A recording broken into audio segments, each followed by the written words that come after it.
শিশু শিক্ষার্থী নির্যাতন, শারমিন একাডেমির ব্যবস্থাপকের রিমান্ড। সবাইকে শুভেচ্ছা। আপনারা দেখছেন দৈনিকশিক্ষা.com।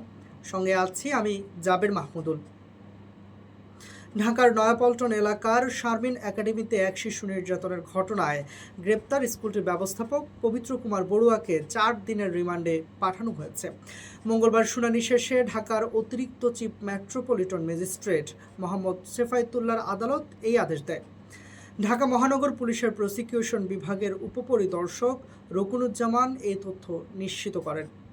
গত 23 জানুয়ারি আসামিকে আদালতে হাজির করে 5 দিনের রিমান্ড চেয়ে আবেদন করেন মামলার তদন্ত কর্মকর্তা পল্টন থানার এসআই মোহাম্মদ নূর ইসলাম।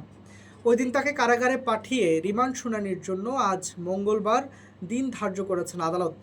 এদিকে আসামি পক্ষের আইনজীবী আব্দুর রশিদ মোল্লা তার রিমান্ড বাতিল চেয়ে জামিন আবেদন করে। রাষ্ট্রপক্ষের আইনজীবী শামসুদ্দোহা সুমন এর বিরোধিতা করেন। উভয় পক্ষের শুনানি শেষে আদালত তাকে 4 দিনের রিমান্ডে পাঠানোর আদেশ দিয়েছেন। ধন্যবাদ।